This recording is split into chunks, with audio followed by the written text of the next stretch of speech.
মগরাহাট থানার ভারপ্রাপ্ত আধিকারিক পীযূষকান্তি মণ্ডলের নেতৃত্বে উদ্ধার হলো আগ্নেয় অস্ত্র। মগরাহাট থানায় গত 25শে জানুয়ারি গোপন সূত্রে খবর আসে মগরাহাট থানার অন্তর্গত ধামুয়া দক্ষিণ পঞ্চায়েত কালাপাহাড় চক গ্রামে কোনো এক ব্যক্তির কাছে আগ্নেয় অস্ত্র আছে। মগরাহাট থানা থেকে কালাপাহাড় চক গ্রামটির দূরত্ব প্রায় 6 কিলোমিটার। সেই তথ্য মোতাবেক মগরাহাট থানার ভারপ্রাপ্ত আধিকারিক ও কর্মকর্তারা গত 25শে জানুয়ারি থেকে কালাপাহাড় চক গ্রামে তল্লাশি চালায়। তারপরেই মগরাহাট থানার কর্মকর্তাদের হাতে নাতেই আগ্নেয় অস্ত্রসহ ধরা পড়ে যায় আবদুল্লাহ লস্কর ওরফে বাবলু। পুলিশ সূত্রে জানা যায় ওই ব্যক্তির বাড়ি থেকে উদ্ধার হয় 5টি ওয়ান শাটার দেশি আগ্নেয় অস্ত্র ও একটি পাইপ গান সহ 41 রাউন্ড গুলি। আজ ডায়মন্ড হারবার পুলিশ জেলার পক্ষ থেকে আগ্নেয় অস্ত্র উদ্ধারের বিষয়ে একটি সাংবাদিক সম্মেলন করেন।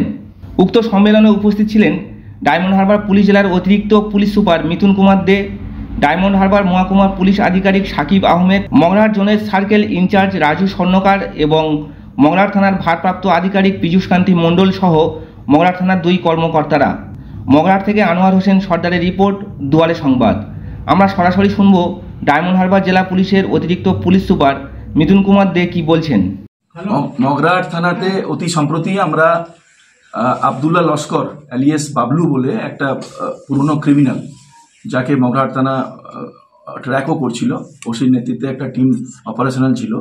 তো আমরা বিশ্বস্ত সূত্রে কিছু ইন্টেলিজেন্স মারফত খবর পেয়েছিলাম যে একটা arms assignment will pass through Magrahat AOR, যেটা তো সেখানে ওসি এবং তার টিম এসডিপিও ডায়মন্ড হারবার পুরোটা মনিটর করে, সিআই মগরাহাট মনিটর করে। সেখানে আমাদের একটা এই যে রিকভারি, একটা পাইপ গান, 5টা মতো আমাদের ওয়ান শটার এবং 41 রাউন্ড গুলি আমরা